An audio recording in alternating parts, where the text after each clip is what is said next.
What's going on, y'all? I'm KM Best. I'm here to talk to you about Phoenix Force, which is the Battle Pass card for the season, and spoiler alert, I am not very excited about it. So, I've been playing Phoenix Force for basically the last 2 days on repeat, and while on its face it looks like a pretty reasonable card, right? You look at this card and you're like, okay, that's like a side grade to Vision with maybe some upside. There's some important things to understand about why it's not actually a side grade division.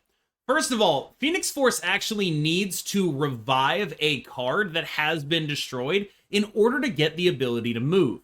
If you just play Phoenix Force, you will not, in fact, get the ability to move on its own. It's not, at base, a 5/6 with the ability to move. It needs to revive the card in order to do that. And unfortunately, that is just the beginning of all the weird and kind of bad interactions that this card has.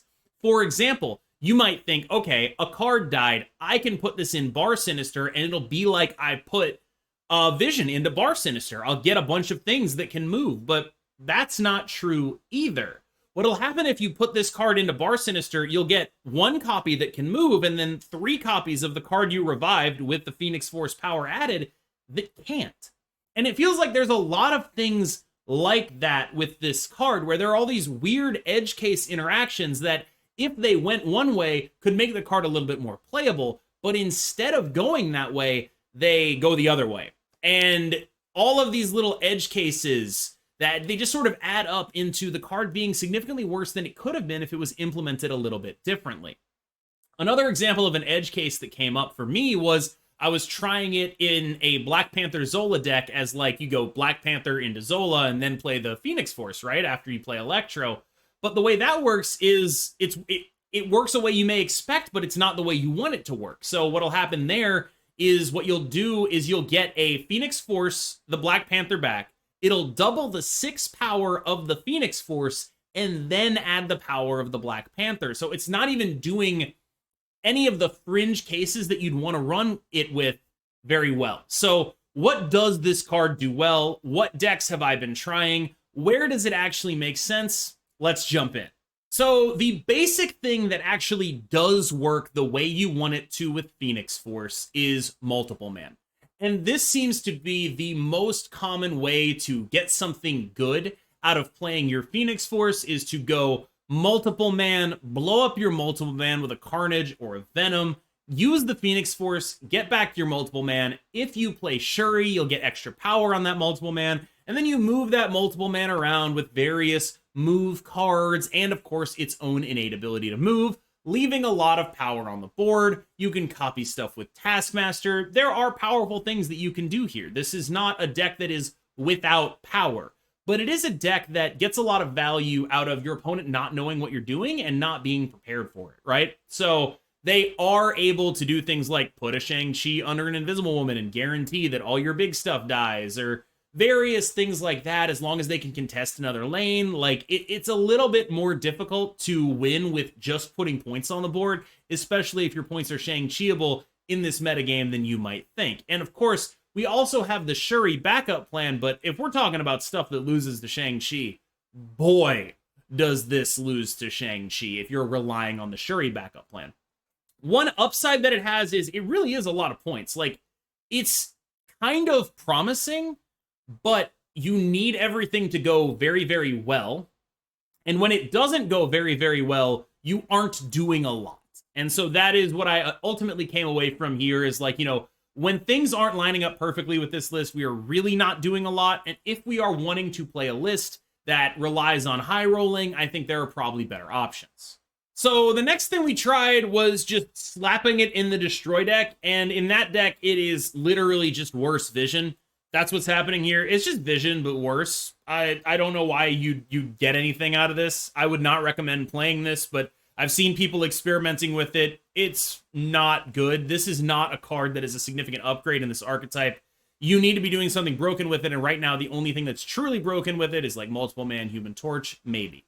So this was actually the list that I had the most, I think, sustained success with, that wasn't just throwing it in an already good list. And I mean, to a degree, this is just throwing it in an already good list, right? So This is already a deck that I think is kind of reasonable. The Shuri Nimrod stuff is genuinely pretty strong. And so now you have, instead of Shuri Nimrod as your only option, you have, Shuri into a dead multiple man Phoenix Force. That's a great option too. Zolaing Phoenix Force is very slick after a multiple man. So like the dream here is actually pretty compelling to me. And I think of all of them, this is the one that I think maybe has the most potential. I think it does a lot for me, but there are some things you need to be aware of. So keep in mind when you're playing this deck. First things first, it was actually like a viewer submission. Second thing, when you kill Wolverine and Sabretooth, they don't actually die. So she does not bring them back. What that means, you might think it's a downside, it's actually an upside. It means you can create a lane that gets value from being destroyed and still only have multiple man in that lane. So that's really important. Another thing that's really important, though, is to understand that when Phoenix comes back from the grave, when it revives something, say Human Torch, it takes that thing's energy cost. Now, what that means is that your big, awesome revived Phoenix can die to a Killmonger if you got a Human Torch back. It is like, it's one of these things where it's so close, but it's just not there. It is just a little bit off when it comes to this. But this, I'm not convinced it's actually better than just playing the Nimrod version of this deck, but it is at least a little bit compelling to have another nut draw to go in the deck. If the Phoenix Force goes anywhere, I would expect it to be in something that looks like this. Another deck I wanted to highlight is just Cards Thanos. That's really all I want to call this list. It was built by Equinox, who's a really good player, but fundamentally this list does not feel like the strongest thing you can be doing in Thanos. It feels like you're giving up some things, and even if you thought this list was the strongest thing you could be doing with Thanos, I think Phoenix Force itself is very mediocre here. What it's doing here is mostly resurrecting a stone, so it's like Vision that draws you a card, which is fine, but the upside is not that high. And the downside is that it's literally a 5/6 when you don't have your destroy stuff going. So there is that, and it is a pretty significant downside. When the upside is so minimal, the downside being only okay, I think this is sort of an archetype that does not need this card in order to succeed and probably does not want this card in order to succeed. And there's a lot of archetypes like that that are just getting worse by putting this card in the deck. Speaking of archetypes that are getting worse by putting this card in the deck, we played a lot of this, and Phoenix Force just never did anything.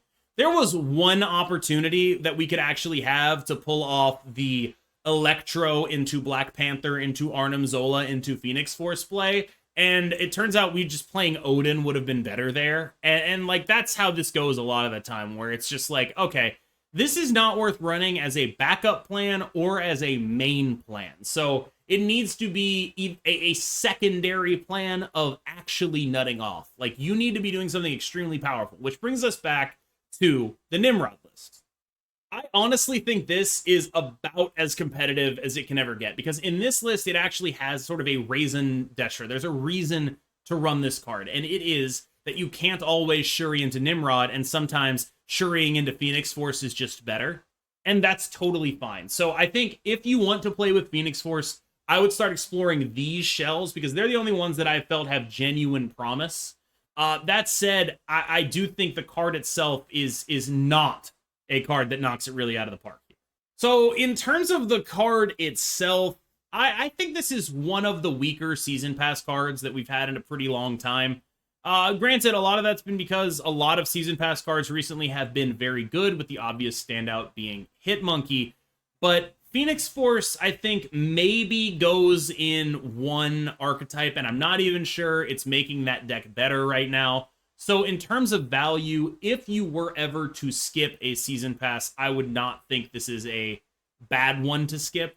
But I also think that it's generally incorrect to skip Season Passes if you are going to spend any money at all. Because for the $10 value, as long as you play the game, getting the card, getting the gold and credits, it's going to be a better value than basically any other spend you can get, even if the card itself is fairly mediocre.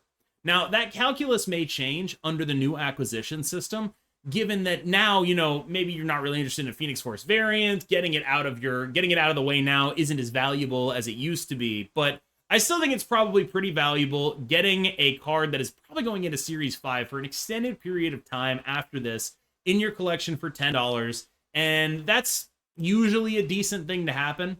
Now, I do think that of these cards, I would say Phoenix Force is roughly a 2 out of 5 with the potential to be bumped higher. I think the only thing that's keeping me from saying it's complete trash is that I do think there is a potential use case in the Nimrod decks. I do think the multiple man stuff is very strong, and I think it is possible that that kind of deck can exist in the future. But I think right now, there's just simply stronger things to be doing. In the current metagame, I can't think of a lot of good reasons to run this. And if you check on untapped.gg's stats, you will see a lot of the same things. So right now, there are 2 decks with any reasonable amount of sample size with collection level 2000 in Silver Conquest, which, for the record, I believe to be the hardest conquest because there is some influence of MMR and collection level matchmaking in there. So this is one of them. It looks pretty similar to one of the things we tested, and it is complete trash. Over 770 games, it has a negative win rate, winning only 48.7% of its games. And here's the other one, and it's also complete trash, except it's like way, way, way, way worse. Winning 41% of its games over 460 attempts. And that's sort of the thing that Phoenix Force is running up against, where it's just like, I feel like maybe there's something there, but Lord knows we haven't found it yet, and I am not in the business of holding out hope too long for a card like this to start performing significantly better than it currently is. Right now, I would say Phoenix Force is a 2 out of 5. If something changes, we'll see. But I think right now, if you're playing Phoenix Force, if you're playing something like this, you are hurting your own win rate. Play anything else, it will probably be better. As always, I've been Cam Best. You can like, subscribe, do all that stuff. Make my dopamine chemicals go brr, and I will see you in the next one. Have a good one.